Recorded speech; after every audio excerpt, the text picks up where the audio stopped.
Call of Duty World War II, is it a big, huge disappointment? You know, 1 year ago, everyone on the internet was like, oh, Call of Duty Infinite Warfare, hey man, that sucks. I'm going to go ahead and click on that dislike bar on YouTube because it's cool to hate on Call of Duty. And now here we are 1 year later, Call of Duty goes back to World War II and everyone's like, oh my God, this is what we wanted for so many years, man. And I'm sitting here thinking to myself, like, really, are the games all that different for you to go and say, this game's amazing and this game sucked? Like, don't get me wrong, I liked Infinite Warfare. I know that's an unpopular opinion, but really, if you gave Infinite Warfare a chance, you would realize that the campaign, there was something there. You know, it was less on rails. It gave players much more freedom. There were optional side missions. There was like a stealth mechanic involved with it as well. If you played Infinite Warfare and the campaign, then you would realize that there was something there, but you didn't. You didn't give it a chance because you saw someone on the internet say that it sucked, and you're like, oh, I respect his opinion, so you know what? He's gonna think for me. I'm not gonna give it a shot because he said it sucked. And that's just not the road you wanna go down. So anyway, World War II Call of Duty, everyone's like, oh my gosh. And I'm sitting here thinking to myself, as I played the multiplayer demo, I'm bored out of my skull with this. Now, I'm not saying the game is bad. I'm not saying you shouldn't go out and buy it. I'm just saying the multiplayer demo specifically, man, the multiplayer, they really need to do something with the multiplayer in Call of Duty because it's starting to feel like a sports game with little changes here and there. I mean, don't get me wrong. The war mode is pretty interesting. It kind of spices up the formula just a tad bit. You got to complete a list of objectives like build the bridge, fix the bridge, or some shit like that. And that's okay and that's cool.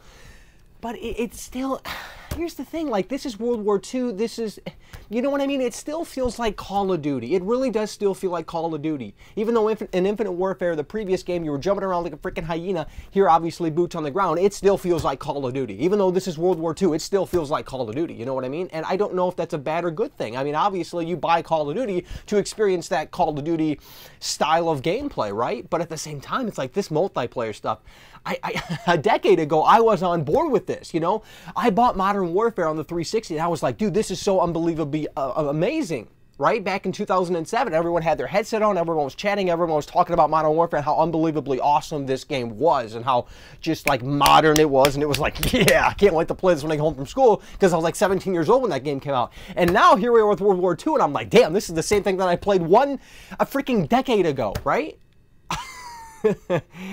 And I know some of you are going to sit there and say, oh, Michael, they feel totally different. What are you talking about? You don't know what you're talking. It's like, dude, I guarantee you, I can play all of the Call of Duty games. I can play all of the Call of Duty games, and my score would be the same throughout. My score would be consistent throughout all of the Call of Duty games. I can play Infinite Warfare and then go to World War II, and I guarantee you, my score would be the same. Because Call of Duty, it's sort of the same. It really is throughout all of the games.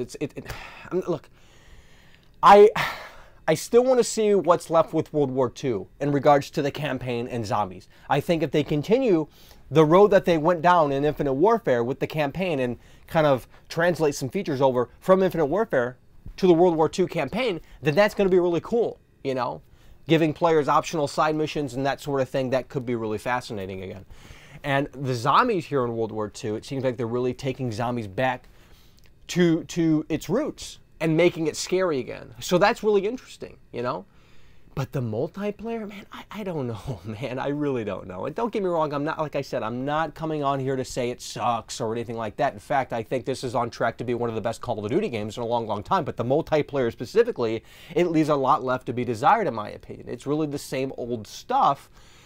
And I just don't know how anyone can be really satisfied with that anymore. I mean, like I said, a decade ago, it was really cool. It was really fun. And everyone had, you know, their headset on. Everyone communicated with one another. These days, that doesn't happen. The online climate, the online culture has changed. No one talks to one another anymore. And communication, especially in, not so much in Call of Duty, but especially in like these strategy games or games where you have to kind of work with your team, communication is vital. You need communication. And when you're not communicating, the whole online freaking aspect of the game just goes down the toilet, because if you have to rely on communication in those specific games, and no one does that anymore. No, everyone's afraid to talk to one another anymore. Everyone's afraid to put that headset on and say, hey man, I'm on your team. Let's do this. Let's work as a cohesive unit and figure this out for the better. But no one does that anymore.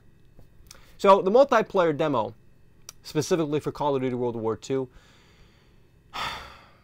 I was just bored out of my skull with it, to be honest with you.